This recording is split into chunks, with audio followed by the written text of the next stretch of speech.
Quando eu estou aqui no livro, na página 21, fazendo uma definição de ternura, eu trago assim: qualidade de terno, carinho, meiguice, afeto brando, carinhoso.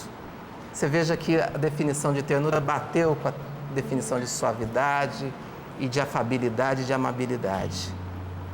Mas eu conto também uma historinha, para definir o que é ternura. Diz que uma professora numa escola perguntou para os alunos o que vinha a ser a palavra, o que significava a palavra ternura. E um dos meninos levantou e disse assim: olha, se eu tivesse com fome e alguém me desse um pedaço de pão, isso seria bondade. Agora, se alguém passasse nesse pedaço de pão geleia, isso seria ternura. Ah, que legal! Então, a vida da gente, e experimentando esse Deus que é eterno, a vida da gente é sempre dois hastes, né? É a cruz. Tem o lado vertical, que nos aponta para Deus, e o lado horizontal, que nos leva aos outros. A gente precisa se deixar envolver por esse Deus terno para expressar essa ternura para as pessoas. Esse livro, Ternura de Deus, nasceu de uma entrevista com a irmã Célia Cadorim. Foi a irmã que defendeu no Vaticano a causa de Frei Galvão. E eu entrevistei essa irmã uma vez para a Rádio Canção Nova, no dia de Frei Galvão. E no final da entrevista, eu perguntei para a irmã Célia assim: irmã, como é que a gente pode viver essa devoção a Frei Galvão? Aí ela falou assim: eu gosto de ver e de pensar Frei Galvão como ternura de Deus. Porque Frei Galvão, no trato com as pessoas, ele era isso, ele expressava isso, essa ternura de Deus. E a irmã concluía assim: a forma da gente viver a devoção, a melhor maneira da gente viver a devoção a Frei Galvão é exatamente essa: a gente ser atencioso, a gente ser terno, a gente ser carinhoso com as pessoas. Amoroso com as pessoas que nos procuram. Você sabe que Frei Galvão, na sua época, ele já tinha fama de santidade. Então, ele era muito procurado. Tanto que um dos dons que Deus o presenteou era o dom da bilocação. Ele chegou a estar em 2 lugares ao mesmo tempo. Por quê? Porque ele era tão procurado que não cabia só Frei Galvão num lugar, ele tinha que estar em 2 lugares, né? E eu até, quando essa irmã, a irmã Célia, falou isso, eu repensei a história de Frei Galvão, que a gente tinha feito um documentário no jornalismo Canção Nova. Eu achava que entendia sobre Frei Galvão e não entendia tanto assim. Mesmo a pílula de Frei Galvão, eu achava às vezes que era alguma coisa assim meio de uma fé menor, de uma fé meio supersticiosa. Mágica. Mas aí eu falei: não é nada disso. Frei Galvão não podia atender todas as pessoas. Então o que ele faz? Ele escreve uma oraçãozinha no papel, pede que as irmãs as ajude a também escrever essas orações em dobra, como as pessoas eram analfabetas naquela época. Então ele não queria deixar de atender as pessoas que chegavam lá, ele não podia atender, dava aquela oração para a pessoa tomar. Quer dizer, era uma preocupação, um carinho com as pessoas, ele não queria deixar as pessoas que o procuravam sem atendimento. Olha que carinho, que delicadeza de ação. E é isso que a gente também precisa chegar a experimentar.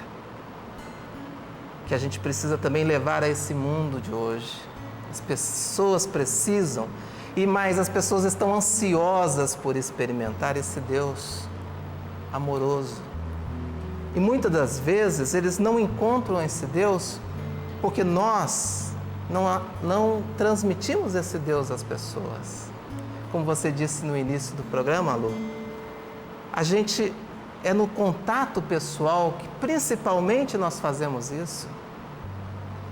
São José Maria Escrivá valorizou muito isso na sua obra, né? A obra de Deus. Que no contato com as pessoas, com a amizade com as pessoas, é que a gente, muitas das vezes, evangeliza. A comunidade Canção Nova, ela tem rádio hoje, tem televisão, tem internet, tem tantas tecnologias que, profeticamente, o Monsenhor, lá atrás, já sonhou e que hoje nós ainda nem descobrimos ainda que vamos exercer ainda esses meios de comunicação, mas iremos exercer com a graça de Deus. Mas é principalmente na vida comunitária, no amor entre os irmãos, que nós evangelizamos. Esse é o principal testemunho que a Canção Nova pode dar ao mundo de hoje. O mundo precisa olhar para nós, Canção Nova, para você aí na sua comunidade, para você na sua família, e dizer: veja como eles se amam. Foi a expressão que lá com os primeiros cristãos fez com que tanta gente se convertesse, olhasse assim. A ternura de Deus em nossa vida. Em nossa vida. Olha como eles se amam, e essa ternura chegava na preocupação, assim: meu irmão não tem o que comer, mas eu quero dividir os meus bens com ele. Então essa é a experiência que nós precisamos fazer no nosso dia a dia, na nossa vida.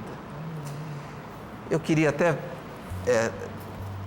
passar outras passagens e outras histórias aqui.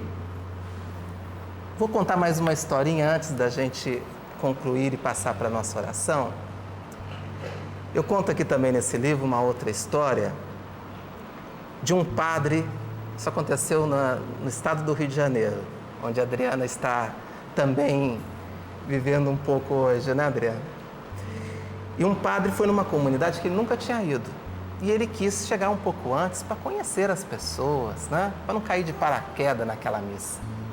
Ele chegou antes e lá na porta da igreja ficou recebendo cada um que chegava na missa. Como é que vai? Qual que é o seu nome? Que bom que você veio na missa hoje. E dentre as pessoas que chegaram, chegou uma menininha. E essa menina, ele perguntou: seu nome, você estuda? Que ano que você está na escola? Tal, que bom. Chegou na hora da missa, o evangelho era o evangelho de Mateus 16, 13 em seguinte. Que era aquela parte que Jesus pergunta aos discípulos: o que as pessoas estão dizendo de mim? Uns dizem que é Moisés, outros que é Elias, que é um dos profetas. E Jesus pergunta: e para vocês, quem eu sou? E teve aquela profissão de fé bonita de Pedro. Aí o padre começou na igreja a perguntar para as pessoas: e você? Você tem uma definição? Para você, quem é Jesus? E foi perguntando para cada um na missa. E aí ele enxerga aquela menininha do começo na chegada da igreja. E ele pergunta: e você, menina? E ele tenta lembrar o nome da menina e não lembra. E você, qual é o seu nome mesmo? E você? Para você, quem é Jesus? Aí a menina respondeu assim: padre, para mim Jesus é aquele que nunca esquece o meu nome. Nossa! E que beleza nós sabemos, né? Que Jesus é aquele que nunca esquece o nosso nome. Como tem aquela bonita música da barca, né? Que a gente canta tantas vezes. Senhor, tu me olhaste nos olhos, a sorrir, pronunciastes meu nome. Jesus, Deus, é esse pai, esse papai. Nós somos os filhinhos, né? Nossa mão perto de Deus é essa mãozinha aqui, ó. Não é uma mão diferente, não. Não se sinta grande perto de Deus, não. Nós somos assim. E Ele sabe o nosso nome, sabe a quantidade de cabelo que nós temos, no meu caso, poucos, mas Ele sabe. Quer dizer, Deus tem uma relação conosco de intimidade. Nós somos íntimos a Deus. E eu, para chegar à oração, para a gente fazer a oração agora, eu queria pegar uma oração de Santo Agostinho, que está no meu livro, também Ternura de Deus, que eu acho que reflete bem essa experiência que nós estamos tendo nessa manhã. Está na página 76. Quem já tem o livro pode também pegar aí e até ler junto comigo, porque é uma leitura muito bonita. Página 76 do Ternura de Deus. Santo Agostinho que diz isso: Preste atenção como a alma dele está nas palavras. Tarde te amei, ó beleza tão antiga e tão nova. Tarde te amei. Eis que estavas dentro e eu fora. Estavas comigo e não eu contigo. Exalastes perfume e respirei. Agora anelo por ti. Provei-te e tenho fome e sede. Tocaste-me e ardi por tua paz. Fizeste-nos para ti, e inquieto está o nosso coração, enquanto não repousa em ti. Seu coração está assim? Então eu convido você a saborear, de fato, esse Deus vivo e ressuscitado. Saborear Jesus neste momento. Saborear esse perfume que te envolve agora. Esse sabor suave que te envolve agora. Seja qual for a situação que você está passando. E dizendo que Deus é ternura, eu não estou aqui dizendo que você não vai ter problemas, que você não vai passar por momentos difíceis. Talvez você esteja passando agora pelo momento mais difícil da sua vida. É um erro nós cristãos acharmos que nós não vamos passar por momentos difíceis. Deus nunca prometeu isso para a gente. Mas Ele prometeu estar ao nosso lado. Ele prometeu ser o nosso Pai. Como naquele poema das pegadas na areia, é justamente neste momento que você talvez esteja mais seco interiormente, mais vazio interiormente, que você olha para o lado e fala, cadê Deus? Cadê Deus na minha vida, nesse momento? Por que isso aconteceu comigo? E talvez você não esteja enxergando justamente porque Ele está te carregando neste momento. Você não enxerga as pegadas de Deus, porque na verdade as suas pegadas são as de Deus. Ele está te acolhendo agora. Ele está junto a você. Ele está manifestando o seu amor. Você é uma pessoa muito querida. Ele te ama. Você é como esse filhinho pequenininho na mão dele. Estenda então a sua mão a Jesus. Essa sua mão pequena diante da mão grande de Deus. Ele vai te alcançar. Como Pedro naquele lago, no meio daquela tempestade, ele foi ao encontro de Jesus andando sobre o mar. Muitas das vezes nós, como Pedro, nós começamos a nos afundar e nós estendemos a mão a Jesus. E Jesus estende a sua mão até nós e nos levanta e nos salva. Ele é a chave do nosso coração. Ele é a chave da nossa vida. Amém.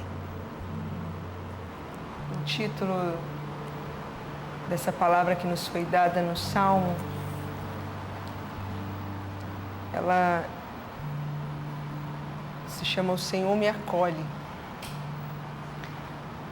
Talvez nessa manhã você que está em casa precisava sentir essa ternura de Deus, a certeza que Deus acolhe, que Deus é contigo, que Deus te carrega nos braços. Essa delicadeza de Deus hoje, talvez é aquilo que você mais precisaria ouvir nessa manhã. O Senhor vem te relembrar que você não está sozinho e que basta que você abra o seu coração, que você permita que o cuidado de Deus te alcance, essa delicadeza de Deus. Enquanto Oswaldo pregava, me vinha ao coração que às vezes nós queremos apressar. E Deus é eterno, é delicado. Às vezes lento, mas não no sentido de uma lentidão porque Ele não sabe cuidar, Ele não sabe fazer, mas porque Ele quer fazer com carinho, com delicadeza. Que nessa manhã você possa assumir para a sua vida, naquilo que você vive, naquilo que hoje você traz aí no seu coração, essa delicadeza de Deus, a ternura de Deus. E Deus te relembra que você não está só. Portanto, aí onde você está, talvez você nem possa fechar os olhos, nem possa se concentrar tanto, mas vai dizendo aí no seu coração: Senhor, eu acolho a tua ternura, eu acolho, Senhor, o teu cuidado. Talvez muitos de nós que, por causa da nossa pressa, deixamos a ternura, o cuidado, a delicadeza de Deus passar desapercebido por nós. Peça ao Senhor que o Senhor acalme o seu coração, que o Senhor te dê a docilidade para entender as demoras de Deus, o tempo de Deus. Tudo isso porque o Senhor é eterno, o Senhor é delicado. E a nossa história é importante. A nossa história, aquilo que nós vivemos, aquilo que nós trazemos no nosso coração, é a coisa mais importante para Deus. E por isso que Deus trata com tanta delicadeza. E por isso que Deus trata com tanto carinho, com tanta atenção. Então peça ao Senhor que você saiba entender isso, saiba acolher essa delicadeza de Deus. Que às vezes façam que nós precisemos ter paciência. Vem, Senhor, em nosso auxílio nessa manhã, Senhor, na vida de tantos que estão sintonizados conosco. E que hoje, Senhor, precisam sentir essa tua delicadeza. Abra os nossos olhos, os nossos corações. Tira de nós, Senhor, toda a pressa. Às vezes passar na frente. Ensina-nos, Senhor, a acolher a tua delicadeza, a tua suavidade, em cuidar da nossa história, em acolher a nossa história, em fazer a tua vontade, Senhor, mas não no nosso tempo, mas no teu tempo, Senhor. Ensina-nos, Senhor. E você pode cantar essa canção, o refrão dessa canção, e pedir mesmo que o Senhor abra os seus olhos, os seus ouvidos, o seu coração, e que você entenda que o cuidado de Deus, as delicadezas de Deus, são para que eu e você sejamos felizes, melhores, mais santos. Deixa Jesus te consolar, deixa Jesus te abençoar, deixa Jesus te dar a tua salvação. Deixa Jesus te consolar, deixa Jesus te abençoar, deixa Jesus te dar a tua salvação. Amém, louvado seja Deus.